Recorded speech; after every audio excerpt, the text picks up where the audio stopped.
Vince Gill is the unmistakable voice behind Go Rest High on That Mountain, a song that has become an enduring source of comfort for those navigating the deepest valleys of grief. With 22 Grammy Awards to his name and a place secured among country music's most beloved legends, Vince carved out his legacy with raw honesty, heartfelt humility, and unmatched emotional depth. Yet behind the spotlight and accolades lies a private world of heartache, resilience, and personal revelations that few fans ever knew. These hidden battles not only influenced his music, but also revealed the quiet strength that defines his life. One recent revelation added another powerful chapter to a journey already steeped in loss and healing.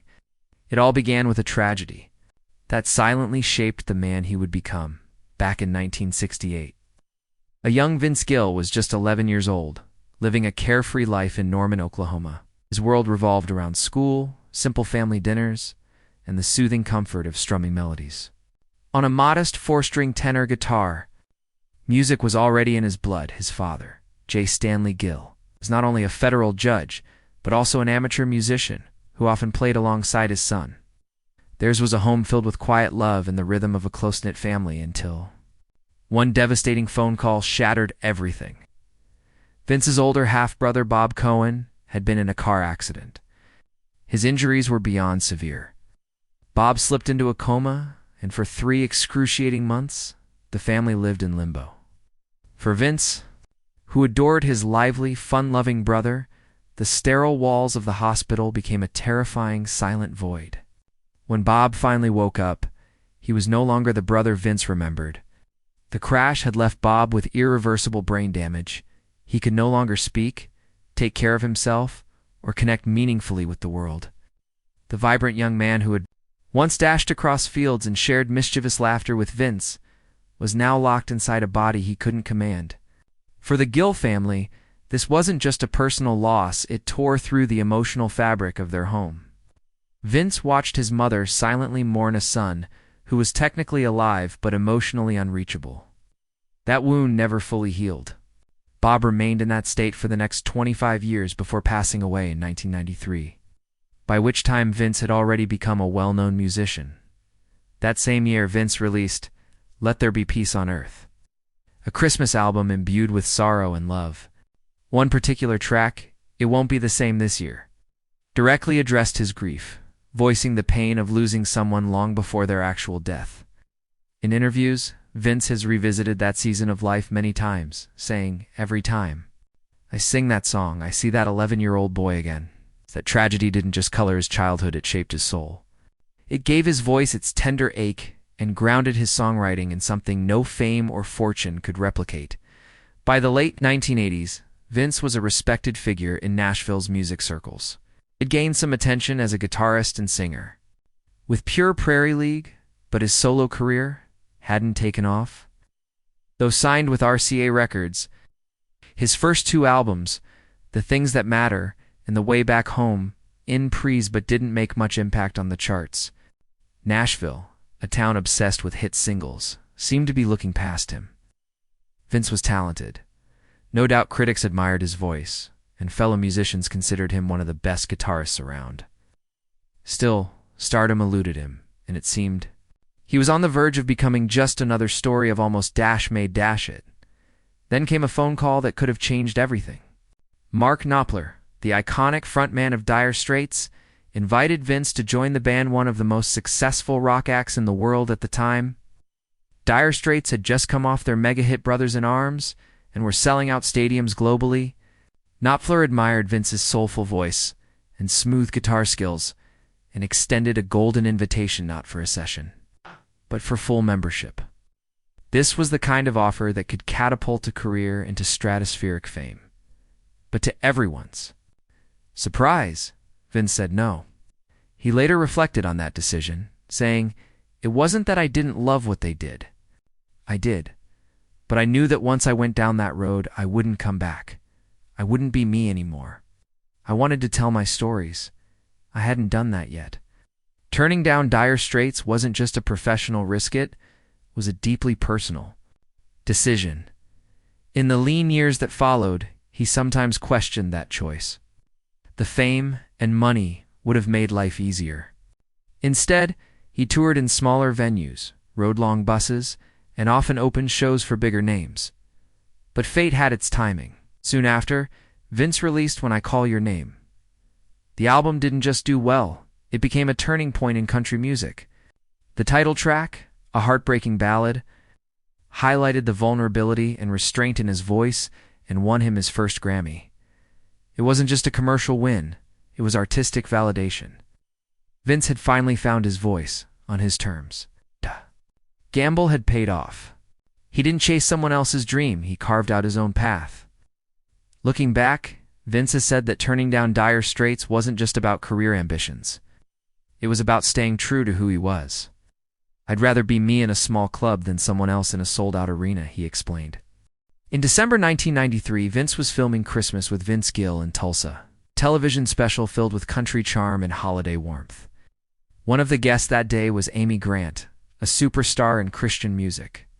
Though her presence was planned to bring ratings, the moment she walked into the room, something unexpected happened. Vince noticed her immediately. Amy, weary from constant public scrutiny and travel, carried her tension visibly. Vince, ever kind-hearted, offered a smile and gently said, "Hey, done it? That brow. It's going to be okay." Wasn't flirtation, it was empathy. Their voices blended beautifully during the performance, as if they had been singing together their whole lives. It was supposed to be just one song, one moment. But something deeper had been set in motion. Over the next few years, they met again for holiday concerts and studio collaborations. Amy invited Vince to sing House of Love on her album. Though the song's lyrics were romantic, the real story unfolded between the lines.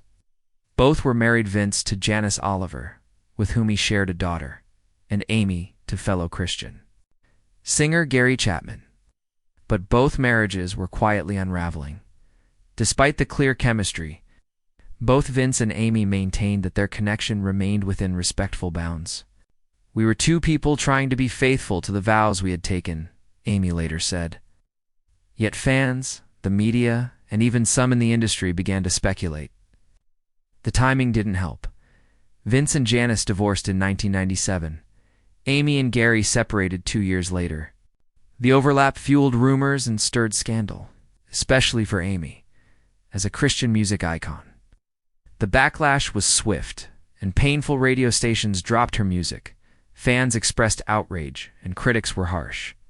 Vince faced quieter judgment, but it hurt nonetheless. "People assumed the worst of us," he said, and it wasn't true. We weren't reckless. We were human. Eventually, Vince and Amy married in March 2000 in a small, intimate ceremony at his Nashville home. It wasn't about fame or image. It was about love, commitment, and healing. Amy wore a simple dress, and Vince stood by her side not as a country star, but as a man who had waited patiently for the right moment. When Glenn Frey passed away in 2016, the world grieved not only a great musician, but the very spirit of the Eagles. For a moment, it felt like the band's journey had ended. Then came an unexpected twist. Vince Gill, a longtime admirer of the Eagles, was invited to join the band. He had known Glenn Frey through shared management during the Eagles, his first breakup, and had often performed their songs in tribute concerts. So when the Eagles manager reached out, Vince didn't hesitate. "When do we leave?" he said, ready. To honor Frey's legacy, Vince never intended to replace Glenn Frey. No one could. His goal was to pay homage, singing with the reverence and care the songs deserved. He joined Glenn's son, Deacon Frey, for the Eagles' Classic West and Classic East concerts in 2017, including a major show at Dodger Stadium. Vince worked tirelessly to learn the harmonies and phrasing, not to insert his own style, but to blend into the Eagles' sound. Songs like Take It to the Limit and Tequila Sunrise showcased his voice with haunting beauty. When he finally took the stage, the response was overwhelming. Thousands of fans rose in standing ovations. Ow. Many in tears. Not everyone was pleased. Some critics accused the band of becoming a tribute act. Others questioned if a country singer belonged in a rock legend's space. But Vince didn't respond to the noise. "It's about honoring Glenn and keeping this music alive for people who love it," he said simply. Don Henley later remarked. He knows how to be in a band, a compliment of the highest order in such a tightly knit group. In 2020, life threw another challenge his way. During a routine checkup, Vince's doctor suggested Amy also be evaluated. That advice led to a life-changing discovery. Amy had a rare congenital heart defect known as partial anomalous pulmonary venous return (PAPVR), needed open-heart surgery. The operation was successful, but recovery during the COVID-19 pandemic was tough. For days, Vince couldn't even visit her. When finally allowed, he dropped everything to be by her side. Amy later said, "He was there, holding me up, never letting me feel alone."